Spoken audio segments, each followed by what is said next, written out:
اور واقعاً دعا کیجیے اللہ ہماری. ایک چھوٹا سا قصہ سناتا ہوں, اس میں بھی ممکن ہے آپ جریہ کر لیں. کیسے اصلاح ہوتی ہے؟ ہوتا ہے نا, ابھی آپ سے بات ہو رہی تھی, کچھ لوگ ہوتے ہیں ماشاءاللہ خدا نے ان کو جو اسٹیمنا دیا ہے, توفیق دی ہے, 8 بجے یہاں پڑھنا ہے, 9 بجے وہاں پڑھنا ہے, 11 بجے وہاں پڑھنا ہے, 2 بجے رات کو وہاں پڑھنا ہے.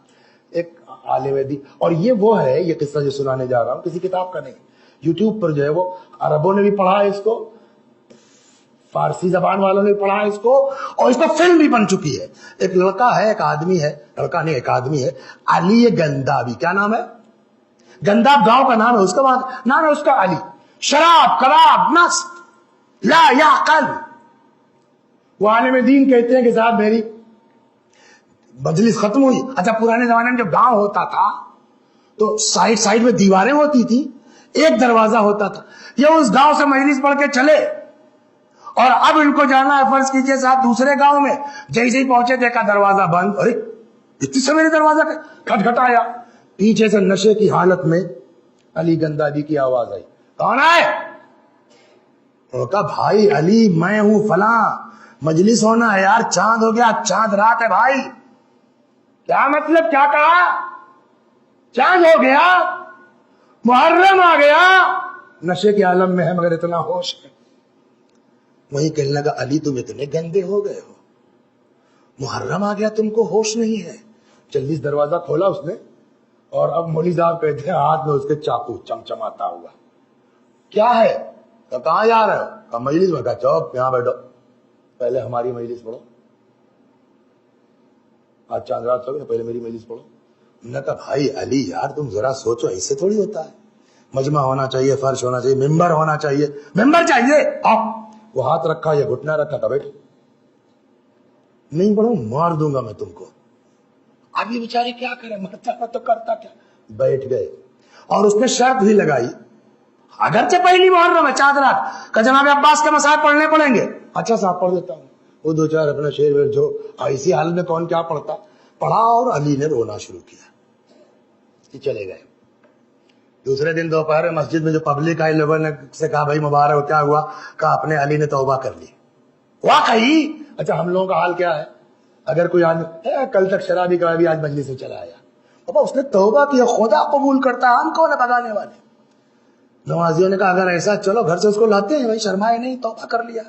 آئے, دروازہ کھٹکھٹایا, معلوم علی نہیں ہے, بیوی نکلی. کیا بات ہے؟ کہا علی بھائی کہاں گئے؟ کہ وہ تو گئے. کہاں گئے؟ کربلا. کیوں؟ کہ رات آدھی رات کے بعد آیا, روتا ہوا, آنکھیں سوجی ہوئی, کہنے لگا میں کتنا گندا ہو گیا ہوں, میں کتنا نالائق ہو گیا ہوں, محرم آ گیا مجھ کو پتا نہیں ہے, اب میں سدھرنے جا رہا ہوں. لوٹ کے آ گیا تو ٹھیک, میرے بچے تمہارے حوالے, میں جا رہا ہوں مولا کے ہاں ٹھیک ہونے. 2 جوڑے کپڑے رکھے اس نے بیگ میں, چلا گیا. بات ختم ہو گئی. اب وہاں کا لوگ بیان کرتے ہیں کچھ دن تک کربلا میں رہا, توبہ استغفار جو بھی کیا. کربلا کے بعد کیا سمجھ میں آیا, اس کے آگے نجف. اس زمانے میں مرجعیت کا زمانہ تھا, مرحوم مرزا شیرازی کا, جنہوں نے تمباکو کی حرمت کا فتویٰ دیا تھا.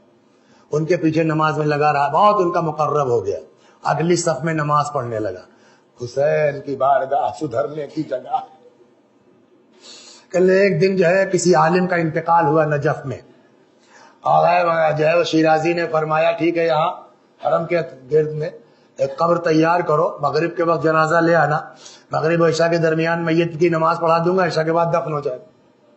مغرب کی نماز ختم ہوئی, جو ہے مرزا شیرازی پلٹے, تب تک خبر آئی کہ صاحب وہ کچھ ایسے ہی سکتا وقتا ہو گیا تھا, ہارٹ بیٹ رک گئی تھی, وہ تو چل پڑی, زندہ ہو گئے وہ.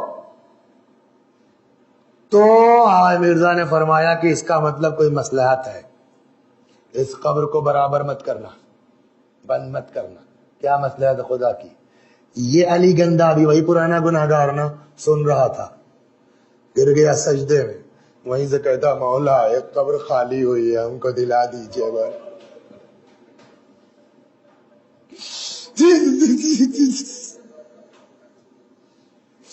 یا امیر المومنین ایک قبر خالی ہو گئی, مولا مجھ کو دلا دیجیے مولا, یا علی یا. تھوڑی دیر تک روتا رہا, گڑگڑاتا رہا, آواز بند ہو گئی.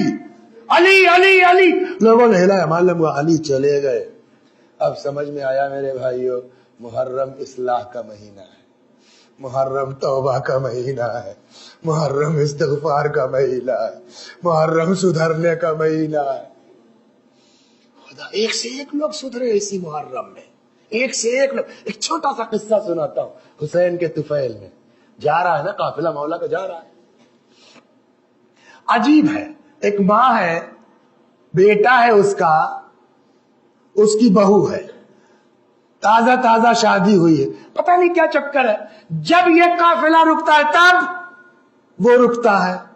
جب کئی بار ایسا ہوا تو ماں، جس کا نام قمر لکھا ہے تاریخ میں، اپنے بیٹے وہب سے کہا جاؤ دیکھو کیا ہے، کون ہے یہ جب ہم رکتے ہیں تب یہ لوگ رکتے ہیں۔ وہاں سے وہب پلٹ گیا، کہنے لگے اماں مسلمانوں کے رسول ان کے نواسے حسین ہے، کربلا جا رہے ہیں، یزید کی بیعت سے انکار کر۔ اے بیٹا نام بہت سنا ہے، چلو ذرا سا مل لیں۔ آئی حسین کے پاس، جو آئے گا وہ سدھرے گا نہیں، وہ صحیح نہیں ہوگا۔ کیا ہوا، وہی کلمہ پڑھ لیا اور اس نے کہا اے بیٹا اب قافلہ الگ نہیں ہوگا، گھر جا کے جوڑ لیجئے گا۔ مولانا تقی الحیدری صاحب قبلہ علی اللہ مقام، ہم لوگوں کے بزرگ تھے، ہمارے پرنسپل صاحب تھے، وہ کہتے تھے کہ 17واں دن تھا عاشور کے دن اس کے اسلام کا۔ اب اس سے آپ جوڑ لیجئے گا کب راستے ملاقات ہوئی، کب کلمہ پڑھا۔ 17 دن میں ایسا کیا ہے امام حسین نے، ایسی تربیت، دو جملے ختم ہو گئی بات، ایسی تربیت کی ہے مولا نے کہ روایت کہتی ہے جب عاشور کا دن آ گیا نا، ماں نے بلایا قمر نے، بیٹا فاطمہ کے لال پر اپنی جان قربان کر دو۔ وہب نے کہا میری ہمت کی ماں کے حکم سے سرتابی کرو، جاؤ بیٹا۔ تیار ہونے لگا، بیوی نے کہا کہاں؟ مرنے جا رہا ہوں۔ تم تو مرنے جا رہے ہو، میرا کیا ہوگا؟ کبھی کبھی ہوتا آدمی کہتا کچھ ہے، سامنے والا سمجھتا کچھ ہے۔ تم تو مرنے جا رہے ہو، میرا کیا ہوگا؟ وہب نے کہا یہ خیمے دیکھ رہی ہو؟ ہاں، جو حال ان بیویوں کا ہوگا وہی تمہارا ہوگا۔ وہب کی بیوی نے کہا وہب میں دنیا کی بات نہیں کر رہی ہوں۔ کہا پھر؟ کہا تم تو شہید ہو کے جنت میں جاؤ گے، میرا کیا ہوگا؟ تب کہا جب تک حسین کے سامنے وعدہ نہیں کرو گے کہ بغیر مجھے لیے ہوئے نہیں جاؤ گے، میں تمہیں جانے نہیں دوں گی۔ حسین کے سامنے وعدہ ہوا، وہب میدان میں چلے گئے۔ روایت کہتی ہے کہ لڑتے لڑتے ایک وقت وہ آیا زخموں سے چور ہو گئے۔ کیا سمجھ میں آیا؟ واپس آ گئے۔ اماں راضی ہو؟ اب تو خوش ہو؟ انصاف سے بتائیے، اوپر آواز جا رہی ہے، عورتیں سن رہی ہیں، جن کو اللہ نے اولاد دی ہے، ماں ہے، ان سے میں پوچھتا ہوں اگر تمہارا کیا فطرت ہے؟ یہاں بھی تیر لگا ہے، یہاں بھی زخم لگا ہے، ایک ایک جگہ دیکھنا چاہیے تھا کہ نہیں دیکھنا چاہیے تھا؟ مگر وہب کی ماں نے کیا کہا؟ نہیں۔ کیوں؟ کہ جب تک سر الگ نہیں ہو جائے گا میں تم سے راضی نہیں ہوں۔ وہب میدان میں آئے، لڑتے لڑتے ایک وقت وہ آیا کہ جب گھوڑے سے گر پڑے، کسی ظالم نے سر جدا کر کے ماں کی طرف پھینک دیا۔ اس 17 دن میں کیا کر دیا حسین نے؟ کہتے وہب کی ماں نے بیٹے کا سر ہاتھ میں لیا، میرے لال شاباش، تو نے فاطمہ کے سامنے سرخرو کر دیا، یہ کہہ کر کے پھینک دیا۔ مجلس تمام ہو گئی، اس کے بعد ضرورت نہیں ہے، لیکن یہ مومنہ بھی معمولی نہیں ہے جو وہب کی زوجہ 1.5 منٹ کے اندر۔ بعض روایتوں میں یہ ہے کہ وہب کے بھی بازو قلم ہو گئے تھے۔ اس کے بعد وہب نے اچانک کیا دیکھا کہ بیوی وہب کی ہاتھ میں بھالا لیے ہوئے، نیزہ لیے یا حسین کرتی ہوئی مقتل کی طرف آ گئی۔ وہب دوڑ کے آئے، کیا بات ہے، کہاں چلی آئی ہو تم؟ کہا آئی ہوں اپنے مولا کی طرف سے دفاع کرنے۔ وہب نے کہا میں آ رہا تھا، تم نے مجھ کو آنے سے روکا، اب تم کیوں؟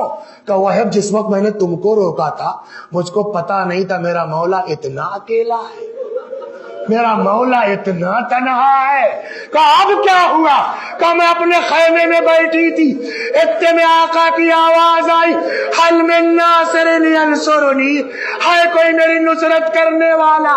وہب نے سمجھایا واپس چلی جاؤ، نہیں سمجھ میں آیا، ہاتھ تو ہے نہیں، دانتوں سے ردا دبائی، کھینچ کے لے آئے، نہیں کر سکے۔ سبحان اللہ، کیا غیرت تھی، رخ کیا خیمے کا، آقا سب برداشت ہے، ناموس کا نکلنا برداشت نہیں ہے۔ مولا میری زوجہ کو سمجھا کے واپس کر دو۔ دل چاہتا عرض کرو وہب اپنی زوجہ کے لیے اتنی غیرت، ارے کاش تم زندہ رہتے، دیکھتے عصر عاشور کے بعد کس طریقے سے علی کی بیٹیاں، نبی کی نواسیاں کربلا سے کوفے، کوفے سے شام تک پھر آئی۔